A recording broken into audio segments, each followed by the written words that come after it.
নবম শ্রেণীর ভৌতিক বিজ্ঞানে শক্তির ক্রিয়া, কার্য, ক্ষমতা ও শক্তি, উপায়ক, কার্য, ক্ষমতা, এই দুটো বিষয়ের উপর আমরা আলোচনা আজকে সীমাবদ্ধ রাখবো। কার্য, ক্ষমতা। নেক্সট ক্লাসে আমরা শক্তি সম্বন্ধে জানব।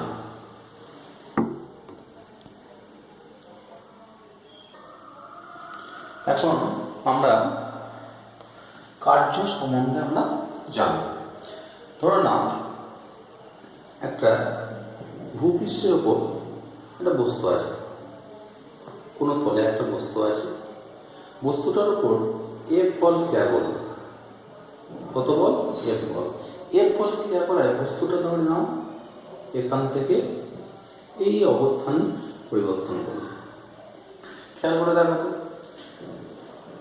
এই অবস্থানে ছিল, এটা এ, এটা বি। তাহলে বল প্রয়োগ করার ফলে বস্তুটার অবস্থান পরিবর্তন হলো, অর্থাৎ এ থেকে বিতে গেল। বস্তুটা কি স্মরণ ঘটেছে? হ্যাঁ, ঘটেছে। তাহলে কার্য কাকে বলে? যে কোনো বস্তুর উপর যদি বল প্রয়োগ করা হয়, বল প্রয়োগ করার ফলে বস্তুটার স্মরণ ঘটিয়ে বলবো যে উপযুক্ত বল কি কার্য করেছে।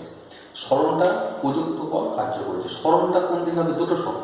বল আমি যেদিকে প্রযুক্ত করেছি, সেই বলের প্রয়োগ বিন্দু, কোথায় বলটা প্রয়োগ করেছি? এখানে। প্রয়োগ বিন্দু এতে প্রয়োগ করেছি, প্রয়োগ বিন্দু এটা এখানে এসেছে, বিতে এসেছে। তাহলে স্মরণ কত? এ। তাহলে স্মরণ হলো এ। এই স্মরণটা দিয়ে আমরা কার্যের পরিমাপটা করব। তাহলে কার্য কাকে বলে? কোনো বস্তুর ওপর বল প্রয়োগ করলে বলের অভিমুখে, বলের প্রয়োগ বিন্দু এই দিকে, স্মরণের অভিমুখে এই দিকে, বলের অভিমুখে যদি স্মরণ ঘটে, তাহলে বলবো প্রযুক্ত বল কার্য করেছে। তাহলে প্রযুক্ত বলের কার্য কি আমরা পেলাম?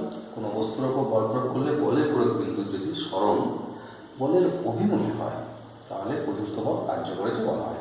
এবার কার্যের পরিমাপ করবো। কার্যের পরিমাপ, কার্য যদি ডাব্লু দ্বারা প্রকাশ করি, কৃতকার্য সমান বল ইন্টু স্মরণ। স্মরণকে ধরো ডি দ্বারা, ডিসপ্লেসমেন্ট মানে ডি। স্মরণ কত? এ থেকে বি তে দিকে, স্মরণ হচ্ছে ডি। তাহলে কৃতকার্য সমান প্রযুক্ত বল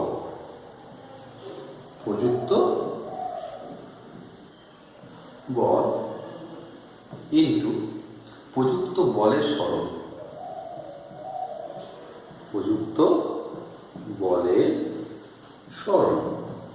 খেয়াল করে দেখো, প্রযুক্ত বল কত? এফ। প্রযুক্ত বলের স্মরণ কত হয়েছে? এ থেকে বি তে গেছে প্রয়োগ বিন্দু, তাহলে স্মরণ কত? ডি। তাহলে F into D, F D. প্রযুক্ত বল এফ এবং প্রযুক্ত বলের স্মরণ এফ ইন্টু ডি। তাহলে কৃতকার্য আমরা লিখতে পারি ডাব্লিউ সমান, তো এফ, ডাব্লিউ সমান এফ ডি। তোমাদের এবার দেখো, একটা বস্তু আছে, বস্তুর উপর প্রযুক্ত বল অভিমুখ এই দিকে, কিন্তু বস্তুটা স্মরণ ঘটেছে এই দিকে। তাহলে বল প্রয়োগ করছি কোন অভিমুখে? এই অভিমুখে। স্মরণ ঘটেছে কোন অভিমুখে? বলের অভিমুখে। বলের অভিমুখের সঙ্গে থিটা কোণের স্মরণ ঘটেছে। এক্ষেত্রে আমরা কি বলতে পারি? এক্ষেত্রে কি প্রযুক্ত বল কার্য করেছে? হ্যাঁ, কার্য করেছে। কার্যের পরিমাপটা আমরা করতে হবে। প্রযুক্ত বল কেন কার্য করেছে বলবো? এক নম্বর, বলের প্রয়োগ বিন্দু, এই বিন্দুতে বল প্রয়োগ করেছি, স্মরণ ঘটেছে, প্রয়োগ বিন্দুটা এই অবস্থান থেকে এই অবস্থানে গিয়েছে। তাহলে এই যে স্মরণ ঘটেছে, এই স্মরণটা ঘটেছে বলে আমরা বলবো প্রযুক্ত বল কার্য করেছে। তাহলে এক্ষেত্রে প্রযুক্ত বল কার্য করেছে, এক্ষেত্রে প্রযুক্ত বল কার্য করেছে, প্রযুক্ত বলের স্মরণ করেছে। এবার আমরা চাইবো প্রযুক্ত বল কতটা কার্য করেছে, কার্যের পরিমাপ।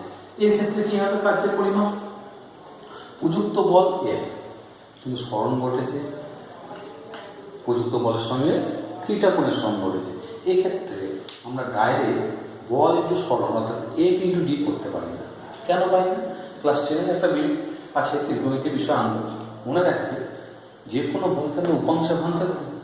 যে কোনো, এই যে এফ বলে মনে রাখবে এই দিকে একটা উপাংশ আছে, কারণ বলের উপাংশ বলে বিভাজক তোমরা 9-এর বল ও গতি চ্যাপ্টারে পেয়েছো, বলকে আমি এই দিকে ভাঙলাম, তাহলে এই বলের এই দিকে উপাংশ কত, একটা উপাংশ আছে, সে তার মান কত কস থিটা। এবার থিটা তোমরা জানো না, সেই জন্য এই বিষয়টা খুব গুরুত্ব নয়, যারা বুঝতে চাও তাদের জন্য। এই ক্ষেত্রে কৃতকার্য ডাব্লিউ সমান কত, প্রযুক্ত বলের অভিমুখ, বলের এই দিকে সরণ, অর্থাৎ এই যে এফ বলটা আছে এর এই দিকে উপাংশ কত আছে, যে এই দিকে উপাংশ মান এফ কস থিটা, তাহলে এফ কস থিটা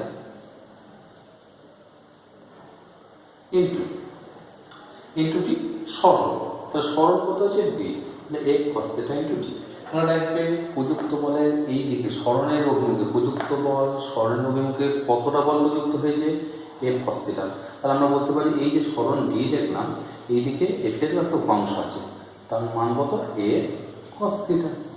তাহলে যে কোনো বলের তার সঙ্গে থিটা কোণে যে উপাংশের মান হয় তার মান হয় এফ কস থিটা, তাহলে F cos theta into D.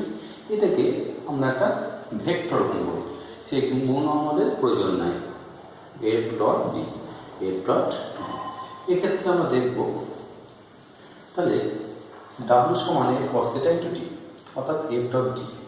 খেয়াল করে দেখব কার্য কি রাশি, কার্য কি রাশি এই সমীকরণ থেকে আমরা পেয়ে যাব কার্য কি রাশি। তাহলে কার্যের সংজ্ঞা পেলাম, কার্যের পরিমাপ করলাম, কার্যের পরিমাপ, কার্য প্রযুক্ত বলের অভিমুখে কার্য হলো, প্রযুক্ত বলের অভিমুখে যদি প্রযুক্ত বলের অভিমুখ এবং সরণের অভিমুখ একদিকে না হয়, একই অভিমুখে না হয়, তাদের মধ্যে মধ্যবর্তী কোণ থিটা হয়, তখন কৃতকার্য কত হবে F cos theta into D, অর্থাৎ এফ ডট ডি।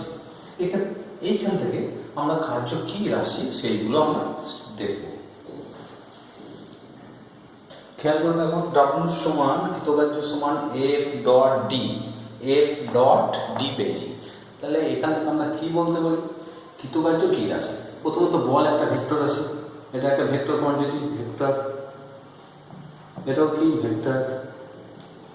যে দুটোই যদি ভেক্টরই হয় তাহলে কার্য কেন স্কেলার, মনে রাখবে দুটো ভেক্টর রাশি স্কেলার গুণফল, এই গুণফলটা তোমাদের নয়, এগুলো এখানে বিষয় এইটুকু মনে রাখা, দুটি ভেক্টর রাশি স্কেলার গুণফল হয় বা স্কেলার প্রোডাক্ট হয়, দুটো ভেক্টর রাশি স্কেলার গুণফল, এটা হয় স্কেলার। তাহলে এটা ভেক্টর, এটা ভেক্টর, যেহেতু ডট গুণ, দুটি ভেক্টর রাশি ডট গুণ আর ক্রস গুণ, এটা হবে স্কেলার কোয়ান্টিটি।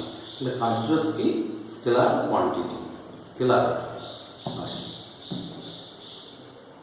তাহলে কার্য কি রাশি হলো স্কেলার রাশি, কেন দুটি ভেক্টরের ডট গুণ, সেই জন্যই কার্য স্কেলার রাশি, কারণ কার্যের নির্দিষ্ট কোনো অভিমুখ নাই এক্ষেত্রে, সেই জন্য কার্য স্কেলার রাশি। এরপর আসবো কার্যের এককগুলো, কার্যের সিরিজ একক, এসআই একক, তাদের সম্পর্ক। দেখো কৃতকার্যের একক, এককের দিক থেকে আমরা দেখলে তাহলে কার্য স্কেলার রাশি পেয়ে গেলাম। নেক্সট চলে আসবো কার্যের একক, এর একককে আমরা দুটো পার্টে ভাগ করব, পরম একক মানে অ্যাবসলিউট ইউনিট, পরম একক, আর একটা হচ্ছে অভিকর্ষীয় একক, আর একটা হচ্ছে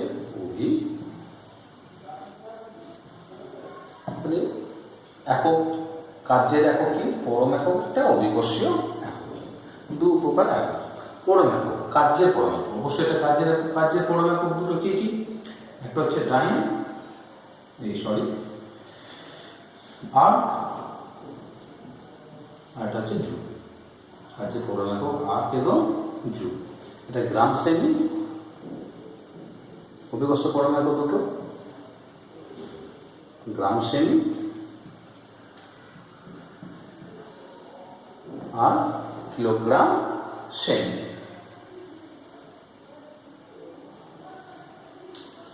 কিলোগ্রাম,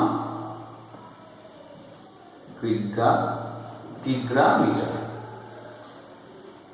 তাহলে কার্যের একক পরম একক, অভিকর্ষ। পরম একক বা দুটো আর্ক এবং জুল, অভিকর্ষ একক গ্রাম সেমি এবং মিটার। আর্ক, প্রথমত কার্য ডাব্লিউ সমান কি পেয়েছিলাম, আমরা পেয়েছিলাম বল ইন্টু সরণ, এফ ডাব্লিউ সমান এফ ইন্টু ডি, বল ইন্টু সরণ, অর্থাৎ বল এবং সরণের গুণফল, সেটা ছিল আর্ক, সেটা ছিল কার্য, কার্যের একক আর্ক এবং জুল। তাহলে এখানে সিজিএস একক, এগুলো সিজিএস, সিজিএস ইউনিট, এটা এসআই ইউনিট, এটা সিজিএস, এটা এসআই। এবার এদের সমান আমরা জানি ডাব্লিউ সমান এফ ডট ডি, অর্থাৎ কার্য সমান বল ইন্টু সরণ। এবার বলের মান সিজিএস, সিজিএস এ বলের মান কত? 1 ডাইন। এফ এর মান যদি 1 ডাইন হয় আর সরণ যদি 1 সেমি হয় তাহলে কৃতকার্য, তাহলে এফ সমান কি হতো? 1 ডাইন। এখান থেকে আমি সংজ্ঞাগুলো নির্ধারণ করবো। আর্কের সংজ্ঞা ফার্স্ট আর্ক, ফার্স্ট হচ্ছে একদম আর্ক কাকে বলে? আর্ক, আর্কের সংজ্ঞা সিজিএস। তাহলে ডাব্লিউ সমান অর্থাৎ কৃতকার্য সমান বল ইন্টু সরণ। এবার খেয়াল করে দেখো এফ এর মান যদি এফ সমান 1 ডাইন, 1 ডাইন এবং ডি সমান 1 সেমি, 1 সেমি, অর্থাৎ বস্তু আছে, বস্তুটার উপর 1 ডাইন, কত ডাইন বল প্রযুক্ত করলাম? 1 ডাইন, 1 ডাইন প্রযুক্ত করে বস্তুটা 1 সেমি সরণ হলো, এখানে এলো, এটা হচ্ছে 1 সেমি, ধরে নাও 1 সেমি, 1 সেমি সরণ। তাহলে 1 ডাইন বল প্রযুক্ত করেছি, সরণ কত হয়েছে? এখান থেকে এটা 1 সেমি, তাহলে সরণ হচ্ছে 1 সেমি, বল হচ্ছে 1 ডাইন। তাহলে এখানে এফ এর জায়গায় 1 ডাইন আর সরণ হচ্ছে ইন্টু 1 সেমি, ইন্টু 1 সেমি, তাহলে 1 ডাইন ইন্টু 1 সেমি, এই ডাইন ইন্টু সেমি, তাহলে 1 ডাইন ইন্টু সেমি, তাহলে ইংলিশে লিখছি ডাইন ইন্টু সেমি। এই ডাইন ইন্টু সেমিকে বলা হয় 1 আর্ক, এটা সমান কি? 1 আর্ক। ক্লিয়ার? তাহলে কোনো বস্তুর ভর এখানে কিন্তু নির্দিষ্ট না, কোনো বস্তুর উপর 1 ডাইন বল প্রযুক্ত করলে যদি বস্তুটা 1 সেমি সমান হয় তাহলে কৃতকার্যের পরিমাণকে বলবো 1 আর্ক। তাহলে 1 আর্ক কাকে বলে? তাহলে ডাইন সেমি কার একক? ডাইন সেমি হচ্ছে এইটা, এটা কম্পোজিট একক বলা হয় এটা। আর অ্যাকচুয়ালি কার্যের একক কি? ডাইন সেমি আর নিউটন সেমি, এই নিউটন মিটার, ডাইন সেমি আর নিউটন মিটার। ক্লিয়ার? তাহলে আর্কের সংজ্ঞাটা দাম ঠিক তেমনি আর্ক একক কার? জুল। এসআই একক, এসআই একক জুলে কি পাবো দেখে নাও, খেয়াল করে দেখো তো। ডাব্লিউ সমান এইটি, আমি একটা বস্তুর উপর 1 নিউটন বল প্রয়োগ করলাম, কত? 1 নিউটন বল প্রয়োগ করলাম, বস্তুটা সরণ হলো 1 মিটার, এখানে সরল, অর্থাৎ 1 মিটার সরণ হলো। তাহলে 1 নিউটন বল প্রয়োগ করে বস্তুটি 1 মিটার যদি সরণ ঘটে তাহলে আমরা বলবো কৃতকার্যের পরিমাণ হচ্ছে বল ইন্টু সরণ, 1 নিউটন ইন্টু 1 মিটার। তাহলে যদি এফ সমান 1 নিউটন, প্রযুক্ত বল 1 নিউটন এবং উৎপন্ন সরণ বলের অভিমুখে পুরো বিন্দু সরণ যদি 1 মিটার হয় তাহলে এফ এর জায়গায় 1 নিউটন, ডি এর জায়গায় 1 metre, 1 newton into 1 metre equals to কত? 1 নিউটন মিটার। তাহলে 1 ইন্টু 1 1 আর নিউটন মিটার, এই নিউটন মিটারকে আমরা বলি নিউটন, তার কাজের এসআই একক নিউটন মিটার। নিউটন মিটারকে আমি সংক্ষেপে কি প্রকাশ করি? 1 জুল, বা ইংলিশে শুধু ক্যাপিটাল জে দ্বারা প্রকাশ করি, জুল। তাহলে 1 জুল কাকে বলে? কোনো বস্তুর ওপর 1 নিউটন বল প্রয়োগ করলে বলের প্রয়োগ বিন্দু সরণ যদি 1 মিটার হয় তাহলে বলবো কৃতকার্যের পরিমাণ হবে 1 জুল। ওকে? এবার হচ্ছে গ্রাম সেমি এবং কিলোগ্রাম সেমি, এই দুটোর সংজ্ঞা আমরা নির্ধারণ করব।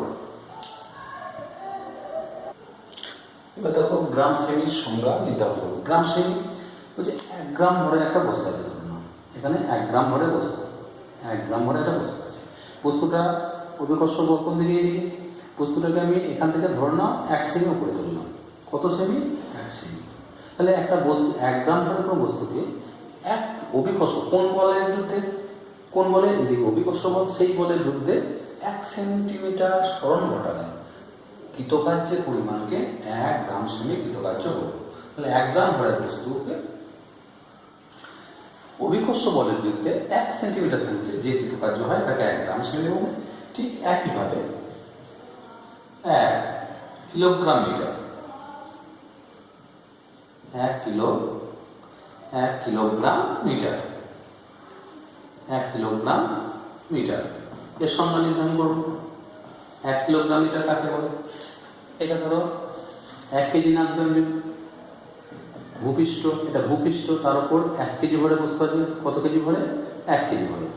তাহলে 1 কেজি ভরে বস্তুকে অভিকর্ষ এই দিকে টানছি, তার বিরুদ্ধে আমি 1 মিটার উপরে তুললাম। কত মিটার উপরে তুললাম? 1 মিটার। তাহলে সরণ হলো 1 মিটার। তাহলে 1 কেজি ভরের বস্তুকে অভিকর্ষ বলের বিরুদ্ধে 1 মিটার সরণ ঘটাতে যে পরিমাণ কৃতকার্য করা হয় তাকে বলা হয় 1 কিলোগ্রাম মিটার। 1 kilogram metre. এইবার এককটা পেলাম, এর মাত্রা পাবো এবং এই এককগুলো মানে সম্পর্ক, অর্থাৎ আয়তের সঙ্গে জুলের কি সম্পর্ক, গ্রাম সেমির সঙ্গে কিলোগ্রাম মিটারের সম্পর্ক। এই সম্পর্কগুলো আমরা নির্ধারণ করব। সম্পর্ক, ওকে, এদের মধ্যে কি সম্পর্ক, এই সম্পর্কগুলো আমরা নির্ধারণ করব। নেক্সট, এবার কার্যের মাত্রা। কার্যের সমীকরণ W সমান FD সমীকরণ। তাহলে মাত্রা সমীকরণ, মাত্রা নয় মাত্রা সমীকরণ, কার্যের মাত্রা সমীকরণ। কার্যের মাত্রা সমীকরণ আমরা নির্ণয় করব। W সমান কি পেয়েছি? W সমান FD। W সমান FD। কার্যের মাত্রা সমীকরণ কি হবে? তাহলে কার্যের মাত্রা সমীকরণ হবে F এর মাত্রা সমীকরণ আর D এর মাত্রা সমীকরণ। খেয়াল করে দেখো তো, F হচ্ছে বল, F সমান কি পেয়েছিলাম? F সমান ma, অর্থাৎ ভর ইনটু ত্বরণ। ভরের মাত্রা কি? m, আর এর মাত্রা ত্বরণ, ত্বরণের মাত্রা l t to the power -2। তাহলে F এর মাত্রা হয়ে গেল m l t to the power -2 into D, এর মাত্রা কি? l, t মানে দূরত্ব, l।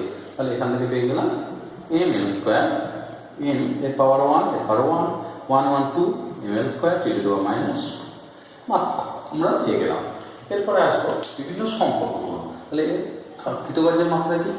ml square t to the power -2। কৃতকার্যের মাত্রার সমীকরণ ml square t to the power -2। খেয়াল করে দেখো, জুল এবং আর্কের মধ্যে সম্পর্ক আমরা বলেছিলাম কি হবে সেটা নির্ণয় করব। কৃতকার্যের রাশিমালা W সমান পেয়েছিলাম F ইন্টু D। এটা যদি 1 জুল হয়, W সব এসআই নিয়েছি, কার্যের এসআই একক জুল, বলের এসআই একক নিউটন 1 নিউটন, আর D এর এসআই একক 1 মিটার। তাহলে 1 joule equals to 1 newton into 1 metre. তাহলে 1 জুল কাকে বলে? কোনো বস্তুর উপর 1 নিউটন বল প্রয়োগ করলে যদি বস্তুটা সমান 1 মিটার হয়, তাহলে 1 joule equals to 1 newton into 1 metre. 1 newton মানে কত dyne? 10 to the power 5 dyne into 1 metre কে সিজিএস, এটা এসআই থেকে সিজিএস আনলাম। মিটার তো কি করব? এসআই থেকে সিজিএস মানে 100 সেমি। তাহলে 1 নিউটন সমান 10 to the power 5 dyne, 1 metre equals to 100 সেমি। তাহলে কত আসে? 10 টু দি পাওয়ার 5 আছে, এখানে 10 টু দি পাওয়ার 2, তাহলে কত হয়? 10 টু দি পাওয়ার 7, আর ডাইন ইন্টু সেমি, ডাইন সেমি। আগে দেখো তো, ডাইন ইন্টু সেমি দিয়ে কি দ্বারা প্রকাশ করেছি? অর্থাৎ এটা সিজিএস একক equals to 10 to the power 7 আর। তাহলে 1 joule equals to 10 to the power 7 আর। ওকে, তাহলে সংক্ষেপে এটাও 1 joule equals to 10 to the power 7 আর। সম্পর্কটা সরাসরি প্রশ্ন আসে বা সম্পর্কটা নির্ণয় করা যায়। এবার জুল আর আর্কের মধ্যে সম্পর্ক হবে। এবার গ্রাম সেমি এবং গ্রাম মিটার, কিলোগ্রাম মিটার এর মধ্যে সম্পর্ক আমরা দেখব। 1 গ্রাম সেমি সমান কত জুল বা কত আর? দেখো 1 গ্রাম সেমি, 1 গ্রাম সেমি, আমি গ্রাম সেমি। 1 গ্রাম সেমি কাকে বলে? 1 গ্রাম ভরের কোনো বস্তুকে ভূপৃষ্ঠ অভিকর্ষ বলের বিরুদ্ধে 1 সেমি উপরে তুলতে যে পরিমাণ কৃতকার্য করতে হয়। তাহলে 1 গ্রাম সেমি বলে দিই তো 1 গ্রাম ভার, 1 গ্রাম ভার, 1 গ্রাম ভার ইন্টু 1 গ্রাম ভার ইন্টু 1 সেমি, 1 সেমি। এই গ্রাম ভার ব্যাপারটা কি ধরুন ভূপৃষ্ঠ 1 গ্রাম ভরের বস্তুকে পৃথিবী যে বল টানে, এর ভর 1 গ্রাম, পৃথিবী কত বল টানছে? 1 ইন্টু জি, তাহলে তাকে 1 গ্রাম ভার বলে। তাহলে 1 গ্রাম ভার হচ্ছে একটা বল, 1 গ্রাম ভারকে এটা একটা বল, অভিকর্ষীয় বলে দেয়। অভিকর্ষীয় বলে দেয় কতটা পেয়েছিলাম? পরমাণু আর অভিকর্ষ একক। পরমাণু ডাইনা নিউটন পেছে না, এসআই এককটি 1 গ্রাম ভার 1 কিলোগ্রাম ভার। 1 গ্রাম ভার কাকে বলে? 1 গ্রাম ভরের বস্তুকে পৃথিবী যে বলে টানে তাকে 1 গ্রাম ভার বলে। তাহলে 1 গ্রাম ভার সমান, তাহলে 1 গ্রাম ভরের বস্তুকে কত বলে টানে? 1 গ্রাম ইন্টু কত? 1 গ্রাম ইন্টু 980 বা 81 ডাইন। তাহলে এটা হবে 981 ডাইন। এত ডাইন ইন্টু 1 সেমি। খেয়াল করতো dyne into semi.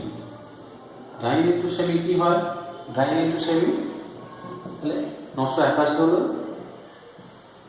981 dyne into সেমি। ডাইন ইন্টু সেমিকে কি বলা? আর্ক। ডাইন ইন্টু সেমিকে কি বলা? আর্ক। তাহলে 1 গ্রাম সেমি সমান 981 আর্ক। একইভাবে 1 গ্রাম মিটার 1 কিলোগ্রাম মিটার। আচ্ছা, এই নোটেশনগুলো সব আমি বাংলাতেই করাচ্ছি। 1 কিলোগ্রাম মিটার, তাহলে এখানে বস্তুর ভর যদি 1 কিলোগ্রাম, 1 কেজি না, তাহলে ত্বরণ কত? এফ সমান কি? mg, m ইন্টু জি। 1 কেজি ইন্টু কি? 9.8 মিটার পার সেকেন্ড স্কোয়ার। তাহলে কত হবে? 9.8 নিউটন। তাহলে 1 কিলোগ্রাম মিটার হবে 1 কিলোগ্রাম ভার ইন্টু 1 মিটার। খেয়াল করে 1 কিলোগ্রাম ভার, 1 কিলোগ্রাম ভার মানে হচ্ছে 9.8 নিউটন। 9.8 নিউটন। আর 1 metre into 1 metre. Newton into metre, তাহলে এটা হয়ে গেল, গুণ করলে 9.8 এর সঙ্গে এটা গুণ, আর নিউটন ইন্টু মিটার করলে কি হবে? জুল। কত জুল? 9.8 জুল। তাহলে 1 গ্রাম সেমি মানে 981 আর 1 কিলোগ্রাম মিটার মানে 9.8 জুল। আমরা এবার বলের দ্বারা কৃতকার্য কি? বলের দ্বারা কৃতকার্য খুব সহজ বললে, একটা বস্তু আছে, বস্তুর ওপর প্রযুক্ত বল যেদিকে বস্তুর সরণ, এই বস্তুটা সরণ যদি সেই অভিমুখী হয়, এইদিকে যদি সরণ হয়, তাহলে বলের অভিমুখ যেদিকে সরণের অভিমুখ যেদিকে সেই দিকেই যদি ঘটে, তাহলে বলবো প্রযুক্ত বলকে বলের দ্বারা কৃতকার্য বলবো। অর্থাৎ বলের অভিমুখী যদি বলের সরণ হয়, বলের দ্বারা কৃতকার্য। এর একটা সহজ উদাহরণ আমরা নেব। ধরুন একটা বাড়ি, একটা ভূপৃষ্ঠ একটা বাড়ি, বাড়ির উপর থেকে একটা বস্তুকে বাধাহীনভাবে ছেড়ে দেওয়া হলো, অর্থাৎ ফ্রিলি ছেড়ে দেওয়া, জাস্ট ছেড়ে দেওয়া হলো। ছেড়ে দিলে কি হবে? এর উপর কি কি বল ক্রিয়া করবে? বস্তুটা ভর যদি এম হয়, বল কোন দিকে? mg। বলের মান কত? mg। এবং বস্তুটা সরণ, এর হাইট ধরো h বা d, এর হাইট d বা এটা হাইট কত? d। লিখিত কার্য কত হবে? তাহলে প্রযুক্ত বল কত? mg। প্রযুক্ত অভিকর্ষ বলের অভিমুখ যেদিকে বস্তুটা সেই দিকেই নামছে, তাহলে এই বলটাকে বলবো বলের দ্বারা কৃতকার্য। অর্থাৎ প্রযুক্ত বলের অভিমুখী যদি বস্তু সরণ ঘটে, তাহলে বলের দ্বারা কৃতকার্য বলবো। এরপর সে বলের বিরুদ্ধে কৃতকার্য। বলের বিরুদ্ধে কৃতকার্য কি হবে দেখে নাও। নাও ভূপৃষ্ঠ আছে, একটা বস্তুর উপর প্রযুক্ত বল, অভিকর্ষ বল কোন দিকে? এইদিকে। আমি বস্তুটাকে ওপর দিকে ছুড়ে দিলাম মানে আমি বাহ্যিকভাবে ওর উপর বল প্রয়োগ করলাম। কত বল? এফ বল। এফ সমান mg। তাহলে এই বলের প্রভাবে, ঊর্ধ্বমুখী বলের প্রভাবে বস্তুটা এই অবস্থানে, তাহলে অভিকর্ষ বল নিচের দিকে, সেই বল কাটিয়ে বস্তুটা এইখানে এলো, অর্থাৎ প্রযুক্ত বলের অভিমুখে বাহ্যিক বল। এই বস্তুটাকে দুটো বল ক্রিয়া করছে, একটা অভিকর্ষ, একটা হচ্ছে বাহ্যিক বল। তাহলে বাহ্যিক বলের প্রভাবে বস্তুটা এখান থেকে এখানে এলো, অর্থাৎ তখন বলবো বলের দ্বারা নয়, বলের বিরুদ্ধে কৃতকার্য। বলের বিরুদ্ধে কৃতকার্য কি?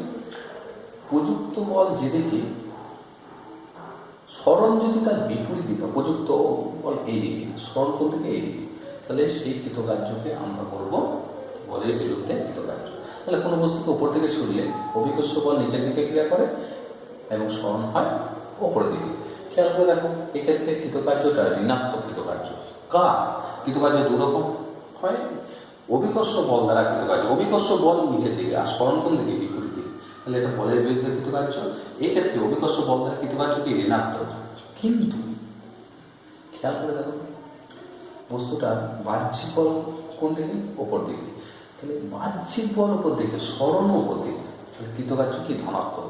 তাহলে এমজি দ্বারা কৃতকার্য ঋণাত্মক, কিন্তু বাহ্যিক বল দ্বারা কৃতকার্য ধনাত্মক। ক্লিয়ার? মনে রাখবে বলের বিরুদ্ধে কৃতকার্য করলে বস্তুটাকে আমি উপর দিকে বল প্রয়োগ করে এখানে নিয়ে গেছি। বলের বিরুদ্ধে কৃতকার্য করলে সেই কৃতকার্যের কিছুটা শক্তি সঞ্চয় হয়। অর্থাৎ আমি যে পরিমাণ কৃতকার্য করলাম বস্তুটার উপর, আমি যে পরিমাণ কৃতকার্য করলাম বস্তুটা সেই পরিমাণ শক্তির অধিকারী হয়েছে। অর্থাৎ বাহ্যিক বল অভিকর্ষ বলের বিরুদ্ধে প্রয়োগ করলে সেই বল দ্বারা কৃতকার্য কি হয়, ধনাত্মক হয়। অর্থাৎ এক্ষেত্রে বাহ্যিক বল দ্বারা কৃতকার্য ধনাত্মক, কিন্তু অভিকর্ষ বল দ্বারা কৃতকার্য ঋণাত্মক। সেই জন্যই ধনাত্মক কৃতকার্য করলে কি হয়, শক্তি সঞ্চয় হয়। যে কোনো বলের বিরুদ্ধে আন্দোলন হোক, যে কোনো ধরনের মুভমেন্ট হোক, একজন যাচ্ছে এইদিকে একজন বলের বিরুদ্ধে কৃতকার্য হলেই শক্তি অধিকারী হয়। এবার দেখবো কার্যহীন বল, অর্থাৎ বল প্রয়োগ করা সত্ত্বেও কার্যহীন বল। প্রথমত কার্যের রাশিমালা ডাব্লিউ সমান কি পেয়েছিলাম, ডাব্লিউ সমান এমজি, ডাব্লিউ সমান এফ ইন্টু টি, অর্থাৎ কৃতকার্য সমান বল ইন্টু সরণ, এটা পেয়েছিলাম। আর একটা রাশিমালা পেয়েছিলাম ডাব্লিউ সমান, আমি এইটা দিয়ে বোঝাবো এফ ডি হসপিটাল, এটা বোঝার দরকার নেই। এইখান থেকে দেখো কৃতকার্য কখন শূন্য হতে পারে, ডাব্লিউ মান কখন শূন্য হবে, যখন দেখো ডি ইকুয়ালস টু 0, ডি সমান 0, ডি এর মান 0 বসালে কি হবে, ডাব্লিউ সমান, অর্থাৎ ডাব্লিউ সমান 0।